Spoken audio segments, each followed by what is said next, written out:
अच्छा, ऐसा धोखा हमारे साथ किया, भोगोगे तुम। ये जो निकलता है ना भोगोगे, ये अकाट्य होता है। क्योंकि किसी का भी हृदय, मान लो किसी भी जीव जंतु को आप कष्ट दें और उसका हृदय आह भर जाए, तो वो आह वज्र की लेखे तुम्हें भोगना पड़ेगा। वो आह किसी की ना लेना जिंदगी।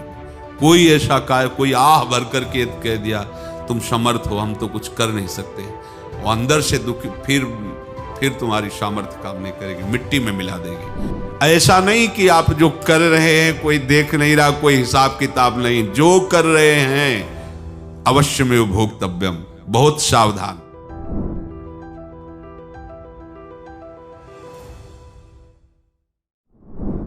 जीव स्वयं नित्य निरंतर कर्मों के जाल को रच रहा है और अपने आप को बांध रहा है। आपको मुक्त होना है, बंधना नहीं है। जीव का जन्म कर्मों के अनुबंध से होता है, कर्मों के बंधन से होता है, और उसको अपना ऋण चुकाना होता है। कर्मानुबंध ये बहुत सूक्ष्म विषय है। जैसे आप जिस परिवार में जन्म लिए हैं, तो उस परिवार के लोगों से आपका ऋण है, इसलिए उसी परिवार में आप आए हैं। और ऋणानुबंध, उसको बिना चुकाए या बिना वसूल किए आप वहां से जाएंगे नहीं। आपको लेना है तो वसूल करना है, और देना है तो चुकाना है। ये पूर्व के जन्मों से निश्चित किया गया है। जैसे किसी के यहां पुत्र हुआ, जन्म से ही पैसा खर्चा शुरू हुआ, जो बड़ा हुआ तो उद्दंडता के द्वारा मार पूरे परिवार को क्लेश पर क्लेश देता चला जा रहा है। ये तुम्हारे कर्म का फल है। या ऐसे शक्तिहीन बुद्धिहीन ऐसे पागल पूरे जीवन सेवा करो, तुमसे अपना हिसाब चुकाने के लिए वो आया है। अब परिवार के जो सदस्य जुड़े आके, मतलब पत्नी आते ही पूरी हृदय में आनंद, परिवार में आनंद, और जीवन भर वो आनंद ही सुख देने के लिए उसका जन्म हुआ। वो अपना ऋणानुबंध मुक्त, और आते ही भयंकर क्लेश खड़ा कर दिया, बीच में दीवाल और झगड़ा वैसा, फिर अतरे दिन मारपीट शुरू, कलह अशांति, पूरा जीवन नरक हिसाब करने आए। यहां ऋण चुकाए बिना कोई जा नहीं सकता, ऋण चुकाना पड़ेगा। किसी का ऋण वसूल करना है तो किसी को ऋण चुकाना है, दोनों काम करने होते हैं। अनेक जन्मों में अनेक लोगों के साथ हमने जो बर्ताव किए हैं, अच्छे या बुरे, वो होंगे। अब किसी आदमी को हम जानते नहीं, अचानक मिला, अचानक टक्कर लगा और मार पीट गाली गुप्ता सब कर दिया, चुपचाप सह लो। क्यों? ये आपका हिसाब है, पूर्व का हिसाब। हमारा उससे कोई द्वेष नहीं, कोई संकल्प नहीं। अचानक घटना घटी और हमसे द्वेष करने लगा, हमें पीटने लगा, हमें गालियां दे, ये हिसाब है, चुपचाप सह जाओ। अपने घर का भाई ही भारी दुश्मन बन गया और क्लेश दे, हिसाब है। एक प्रभुदत्त ब्रह्मचारी जी की वाणी में पढ़ा था, एक महात्मा जी भ्रमण करते थे, तो उस समय असरफियां चलती थी, मोहरे असरफियां, तो उनको भेंट में देते लोग। तो या तो ठाकुर सेवा में लगे तत्काल, या संत सेवा में तत्काल लगे, उसका संग्रह करके डोलना ये ठीक नहीं है। बैरागी के लिए सिद्धांत में ये ठीक नहीं है। तो जब 2, 4, 6, 8 ऐसे मोहरे हुई, तो उन्होंने विचार किया कि और भ्रमण करके जब काफी मोहरे हो जाएंगी तो प्रयागराज में जब कुंभ पड़ता है, एक बार पूरे सब अखाड़े के संतों को, अलग अलग संप्रदाय सब संतों को बुलाएंगे और सबको पवाएंगे। अब साधु है तो यही विचार करेगा, और क्या विचार करेगा। तो उन्होंने ऐसे डंडा बनवाया, बेंत, जो ऊपर से चूड़ीदार और भीतर पोला, और मोहरे उसमें डालते गए। और भ्रमण, जहां जहां श्रद्धालु भगत थे सबके यहां जाना, और इच्छा रखना कि एक मोहर तो दे दे दक्षिणा में। कामना कोई भी हो वो बांधती ही है, ध्यान रखना। इसीलिए प्रभु जो चाहे वो करे, अपनी चाह नहीं रखनी चाहिए, अपनी चाह प्रभु की चाह में मिला देनी चाहिए। धीरे धीरे वो छड़ी भर गई। भ्रमण करने वाले महात्मा चूड़ी लगाई, इंतजार करते रहे। जब प्रयाग का कुंभ पड़ा तो चले। तो रास्ते में एक गांव में पूछा जाता है, जैसे कहीं रुको कि कोई श्रद्धालु ऐसा है जो संत सेवी है। तो कुछ लोगों ने बताया, हाँ एक परिवार है बहुत संत सेवी है और आपको मिलाते हैं उनसे। आइए महाराज, घर में रुका।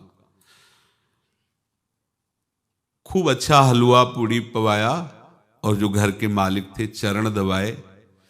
चरण दबाते दबाते उनकी दृष्टि पड़ी उस डंडे पे। इतना मोटा और ऊपर से कुछ चूड़ी सी भी नजर आ रही, इस डंडे में तो कोई रहस्य है ही है। अब महात्मा जी को खवा पिला के सुला दिया। महात्मा जी जब सो गए तो पत्नी से धीरे से कहा, वो डंडा लाओ बाबा जी का डंडा। वो चूड़ीदार जो ही खोला पलटाया तो सैकड़ों मोहरे। ऐसे संत रोज पधारे भगवान, तुम आनंद हो जाए फिर क्या। पत्नी से कहा, नाप के कंकड़ लाओ। वो तो महात्मा जी तो खाए खीर पूड़ी, आराम से सो रहे। रात में पूरी प्लानिंग करके उसमें कंकड़ भर के चूड़ी लगाकर सिराने रख दिया, सारी मोहरें हटा ली। महात्मा जी आराम से छड़ी उठाए तो वजन पक्का। वैसे बड़े लोग चतुर होते हैं, पर ये नहीं जानते कि कर्म कितना भयानक होता है। और उनकी कोई संतान नहीं थी, पर धन में इतना प्रेम उनको था।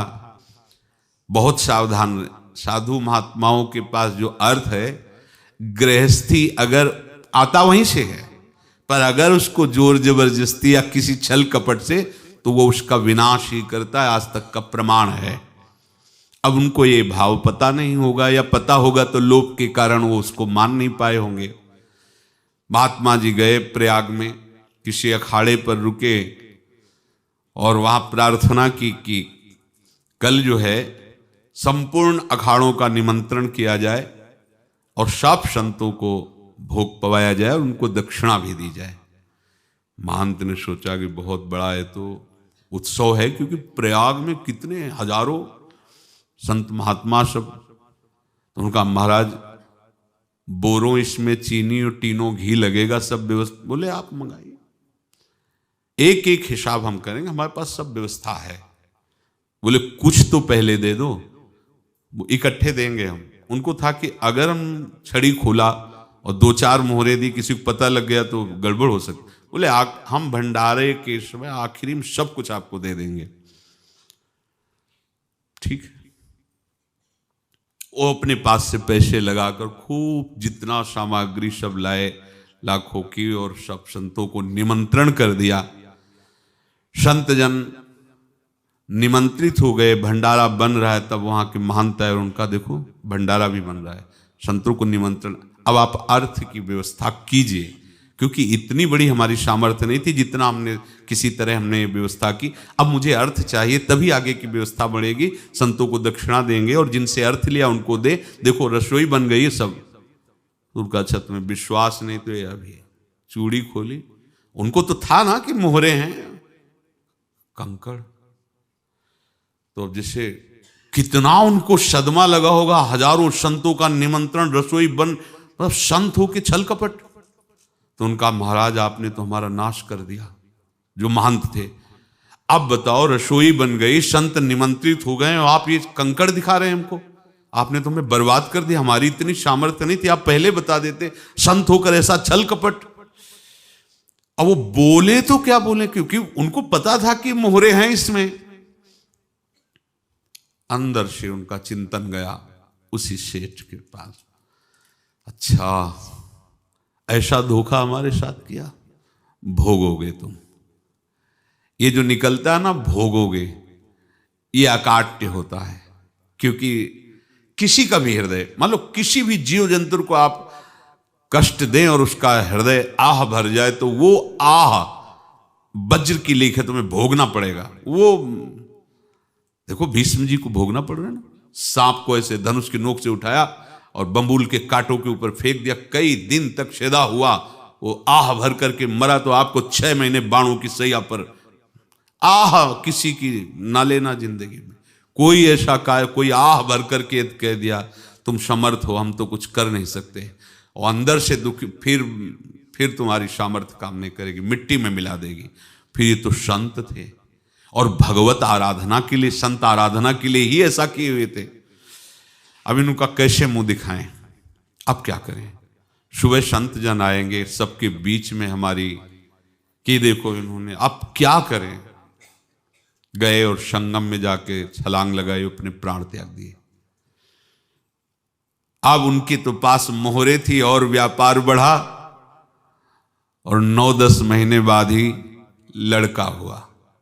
अब तो उनको कि संत फलीभूत हो गया। देखो व्यापार चल रहा, लड़का नहीं होता था, लड़का भी हो गया, बड़ा आनंद छा रहा है।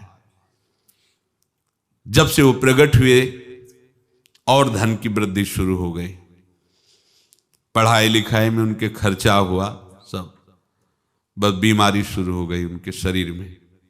अब उसमें पैसा जाना शुरू हुआ।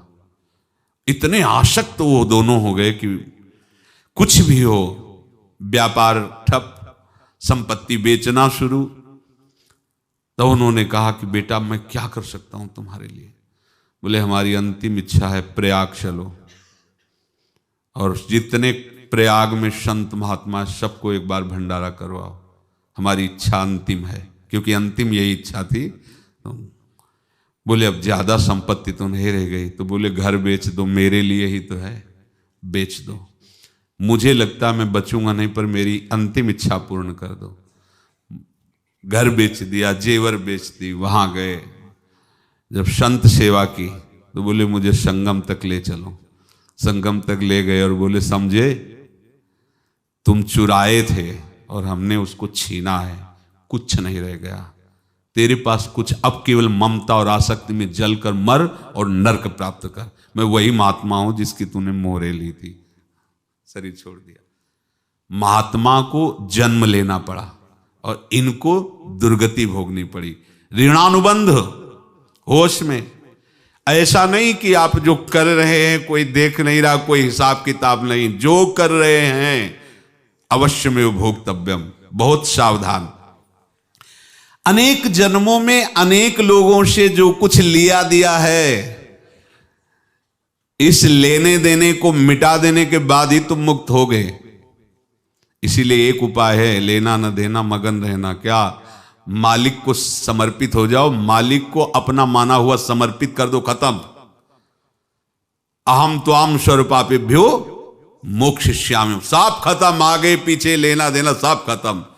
एकादश स्कंद में भगवान श्री कृष्णचंद्र जी ने कहा जो मेरे चरणों का आश्रय लेकर भक्त मेरा भक्ति करता है, उसके पितृ ऋण, मातृ ऋण, देव ऋण, ऋषि ऋण, सब ऋणों से मैं मुक्त कर देता हूं। बस यही एक उपाय है जो इसके बंद करने का उपाय भक्तों के लिए है, वो यही है, भगवान की शरण में होकर अपना माना हुआ पूरा भगवान के अर्पित कर दो। अर्पित करने का तात्पर्य उसमें अहम हटा दो। तो दियम वस्तु गोविंदम तुभ्यमेव समर्पये। जिनसे तुमने सेवा करवाई है उनकी सेवा करनी पड़ेगी, जिनसे तुमने जो कुछ लिया है उनको देना पड़ेगा। ये लेने देने का व्यापार जब तक समाप्त नहीं होगा तब तक तुम्हारा जन्म मरण चलता रहेगा।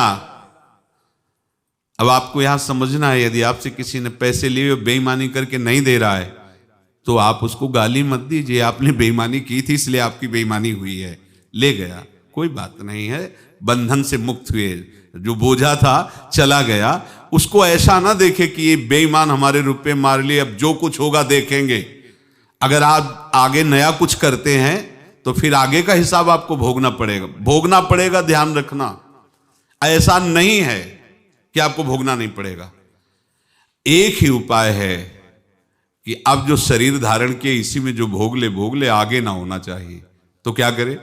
सर्वतो भावेन भगवान की शरण ले ले। ये तो सर्वाणि कर्माणि मयि सन्न्यस्य मत्पराहा अनन्येनैव योगेन माम ध्यायन्तु उपासते तेषामहं समुद्धर्ता मृत्यु संसार से। ये बड़ा कठिन है पार होना, कोई छोटी मोटी बात है। एक महात्मा बाल्यावस्था से भजन करते थे, शालिग्राम भगवान पास रखते थे और उन्हीं की आराधना करके बस पाठ नाम जप और भ्रमण करते थे। यौवन अवस्था थी, गंगा जी के किनारे अपने ठाकुर को विराजमान करके स्नान करने के लिए कपड़ा ही उतार रहे थे कि 90 लोग आ गए, भाला तलवार सब ले, मारो मारो इसको मारो, घेर लिया। तो उन्होंने हाथ जोड़कर कहा हमने क्या अपराध किया, कोई सुन ही नहीं रहा। तो उन्होंने कहा मार तो डालोगे ही आप 90 लोग, हम कोई अस्त्र शस्त्र तो लिए नहीं, एक बार हमें गंगा में डुबकी लगा देने दो और अपने ठाकुर को स्नान करा देने दो, फिर इसके बाद आप मार देना। भगवत इच्छा से वो लोग रुक गए, स्नान किया और अंदर से प्रार्थना की, प्रभु ये क्या लीला है आपकी, आपके सिवा मेरा कोई है नहीं और ये मुझे मारना चाहते हैं। तो भगवान ने जानते हो क्या कहा उनके अंतर में, तुम मेरे में ध्यानस्थ हो करके शरीर को छोड़ो, ये लोग मारेंगे। ये मेरे भजन का फल है कि तुम्हें 90 जन्म नहीं लेना पड़ेगा, एक ही जन्म में 90 मिलके, तुमने 90 हिंसा की थी पूर्व में, तो तुम्हें 90 बार जन्म लेना होता और एक एक करके मारते। ये मेरे भजन का प्रताप है कि एक बार में ही 90 का हिसाब हो जाएगा।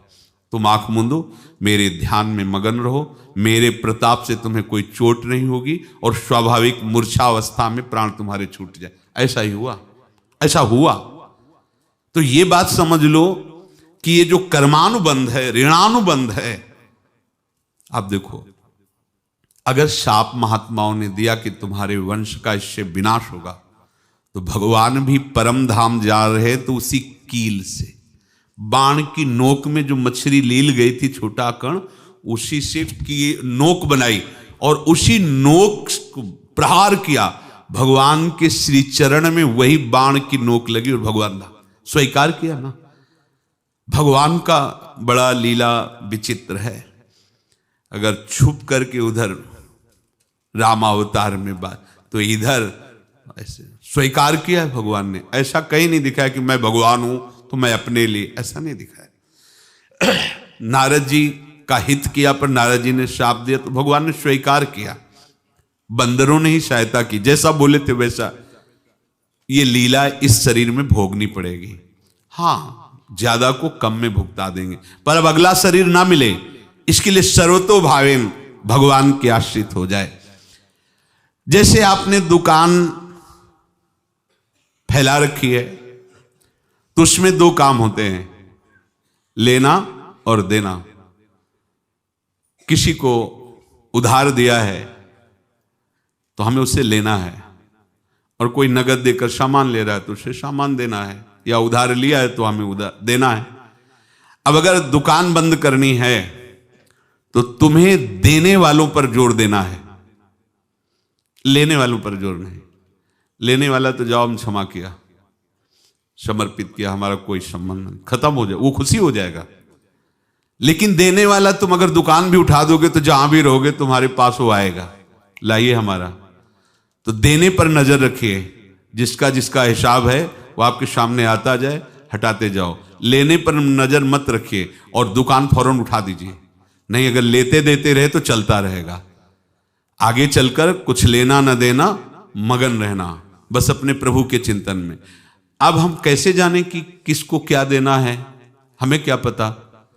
तो हम पूरा हिसाब जिनको पता है उनको दे देते हैं, समझ रहे हो, उनको पता है क्या लेना है क्या देना है, तो इनके पास पहुंच गए या सरकारी हिसाब से सब बराबर कर देंगे। हमको अपनी जिम्मेवारी इनकी चरणों में समर्पित कर देना है, तभी हम जीवन मुक्त होंगे। ये रहस्य की बात है। प्रभु कह रहे हैं यस्य सर्वे समारंभाः काम संकल्प वर्जिताः ज्ञानाग्नि दग्ध कर्माणं तमाहु पंडितम बुधाः। जिसके संपूर्ण कर्मों के आरंभ संकल्प और कामना से रहित हैं, तथा जिसके संपूर्ण कर्म ज्ञान रूपी अग्नि से जल गए हैं, उसको ज्ञानी जन भी पंडित कहते हैं, बुद्धिमान कहते हैं। पूज्य श्री भाई जी महाराज कह रहे हैं, जैसे वहां ज्ञानाग्नि से दग्न कह रहे हैं, तो अपने वृंदावन वासियों का प्रेमाग्नि से सब कर्म संस्कार दग्न होते हैं।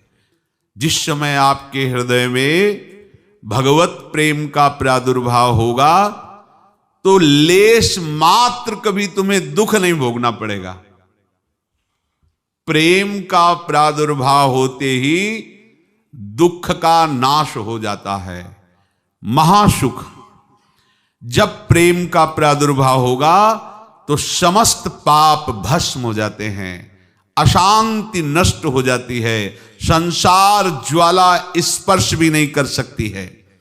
जब भगवत प्रेम का प्रादुर्भाव होता है तो हो सकता है उस उपासक के जीवन में दुखों का पहाड़ टूट पड़े, परिवार खिलाफ, शरीर रोगी, अव्यवस्था, बहुत बहुत कुछ, सब कुछ। कह रहे हैं इतना सब होने पर भी उसके हृदय में कोई भी दुख नहीं होता। ऐसा सामर्थ्यशाली भगवत प्रेम है। भगवान के चरणारविंद का जिसके हृदय में प्रेम है, भारी से भारी दुख भी उनको विचलित नहीं कर सकता।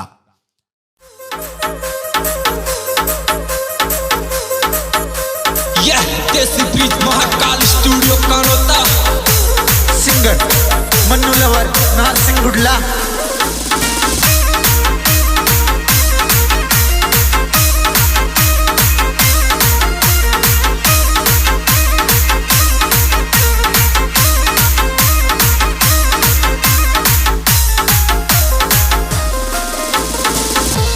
अरे तू करगी बर्बाद तुम मिया लाल रोडा के लायब, तू करगी बर्बाद तुम मिया लाल रोडा के लायब, तू करगी बर्बाद तुम मिया लाल रोडा के।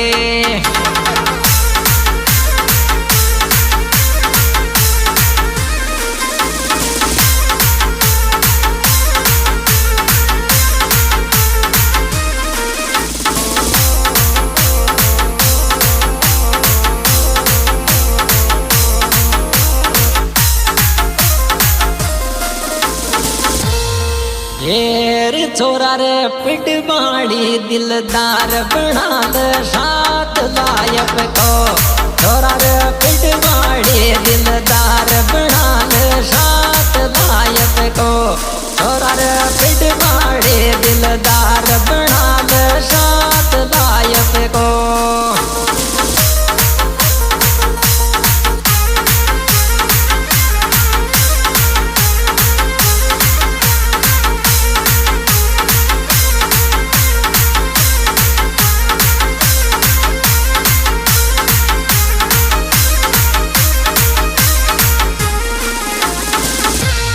ये रे मारो दिल ले चादर पिट बाड़े बरी को तेज के माया, मारो दिल ले चादर पिट बाड़े बरी को तेज के माया, मारो दिल ले चादर पिट बाड़े बरी को तेज के माया।